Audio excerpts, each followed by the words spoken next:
अनारकली बाज़ार, ये किताबों की बहुत ही सस्ती मार्केट है जहाँ पे किताबें आपको बहुत ही कम प्राइस में मिलेंगी। ये लाहौर की सबसे सस्ती मार्केट किताबों की, जहाँ पे जो समझ लें किताबों का मेला लगता है। और यहाँ पे किताबें 50 रुपीज़ 30 रुपीज़ में ही आपको दस्तयाब मिल जाएंगे।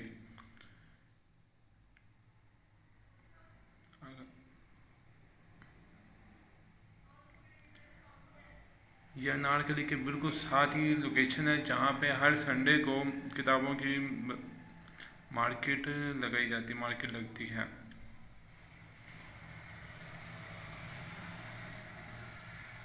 आपको यहाँ से ऐसे नावल जो यहाँ पे जिनकी प्राइस बहुत ज़्यादा न्यू में आपको और प्राइस में बहुत कम, हाफ प्राइस से भी कम प्राइस में दस्तयाब मिल जाएंगे। यहाँ पे आप देखें कितनी क्या किताब है पड़ी। इसमें ज़्यादातर लोगों की लाइब्रेरीज आती हैं जिसमें जो कि पुराने लोग कलेक्टर होते हैं वो बुक्स वगैरह कलेक्ट करते हैं।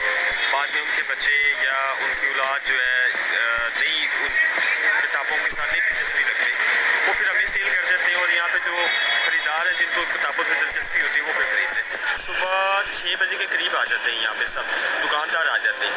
और कुछ जो पुराने हमारे कस्टमर्स हैं जो कि शुरू से आ रहे हैं, यानी कि उनको 20-20 साल 25-25 साल हो गए, वो सुबह पहले टाइम ही यहाँ पे आ जाते हैं। और सुबह 6 बजे से लेके शाम 6 बजे तक ये बाज़ार लगा रहता है। इसलिए रश तो वैसे हमें नज़र आ रहा है, लेकिन बुक लवर बहुत कम है, किताबें पढ़ने वाले कम हैं। और इसमें ज़्यादातर लोग जो हैं सिर्फ किताबें देखने के लिए ज़्यादा आते हैं। तो स्टूडेंट्स वगैरह हैं वो सिर्फ अपने कोर्सेज़ की या उनका कोई थीसिस हो उसके मुताबिक जो है वो किताबें वगैरह चूज़ करते हैं और लेके जाते हैं और उससे इस्तेफ़ादा हासिल करते हैं। और बाकी जो बुज़ुर्ग हैं वो अपने पसंद की जो चीज़ें हैं जैसे लिटरेचर है, फ़िलासफ़ी है, हिस्ट्री है, साइकोलॉजी है,